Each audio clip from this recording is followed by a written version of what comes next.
ओम नमो नारायणाय। सद्गुरु महाराज की जय। ओम नमो भगवते शिवानंदाय। ओम नमो भगवते चिदानंदाय। तो स्वर्ग की प्राप्ति कर्म से भी हो सकती है और उपासना से भी हो सकता है। तो फिर उपासना किसे कहेंगे? सगुण ब्रह्म को प्राप्त करने के लिए शारीरिक और मानसिक क्रिया करना ये उपासना है, अर्थात भक्ति मार्ग का आश्रय लेना। विभिन्न उद्देश्यों के लिए विभिन्न यज्ञों का अनुष्ठान किया जाता है। अश्वमेध यज्ञ, पुत्र कामाष्ठी यज्ञ इत्यादि इत्यादि। और कलयुग में सद्गुरु स्वामी शिवानंद जी महाराज बोलते हैं, जप यज्ञ सबसे सरल, सबसे सुरक्षित और सबसे सुनिश्चित साधन है। रामचरितमानस में माता सबरी को प्रभु राम उपदेश करते हैं नवधा भक्ति का। तो भक्ति मार्ग में चलने वालों के लिए नवधा भक्ति की उपासना करनी चाहिए। उपासना के तहत चंद्रायन व्रत करना, एकादशी का व्रत करना आदि। भक्ति योग का पालन करने के लिए भगवान श्री कृष्ण गीता के 12वां अध्याय में भक्ति योग करना सिखाते हैं। और नारद भक्ति सूत्र और सांडिल्य भक्ति सूत्र में भी जीवन में अभ्यास करना चाहिए।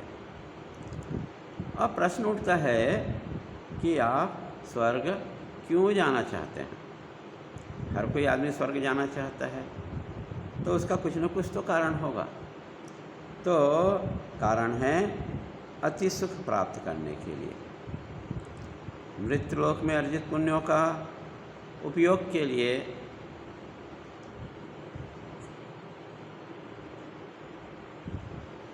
स्वर्ग जाते हैं। तो स्वर्ग इस कारण जाते हैं क्योंकि स्वर्ग में मृत्यु का भय नहीं होता है। दूसरा, वहाँ पर 16 से 22 वर्ष तक के हमेशा युवक युवती शरीर रहता है, बुढ़ापा नहीं आता है। तीसरा है, स्वर्ग में भूख और प्यास नहीं लगती है। चौथा है, तीनों ताप आदिदैविक, आदि भौतिक और आध्यात्मिक ताप सताते नहीं हैं। पांचवा चीज़ है, वहाँ पर स्वच्छंद इंद्रिय भोग मिलता है। और छठवा चीज़ है, कामना करने मात्र से भोग सामग्री आपके भोग के लिए उपस्थित हो जाती है। इन सब कारणों से व्यक्ति सोचता है कि मुझे स्वर्ग जाना है, स्वर्ग में असीमित सुख है, इसका भोग करना है। लेकिन एक बात हमेशा याद रखिए कि मनुष्य के पुण्यों का क्षय होता है सुख को भोग करने के लिए।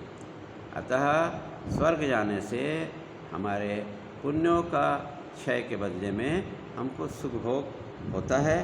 और जब पुनः पुण्यों का क्षय होता है तो पुनः पृथ्वी में लौट के आना पड़ता है पुण्य को अर्जित करने के लिए।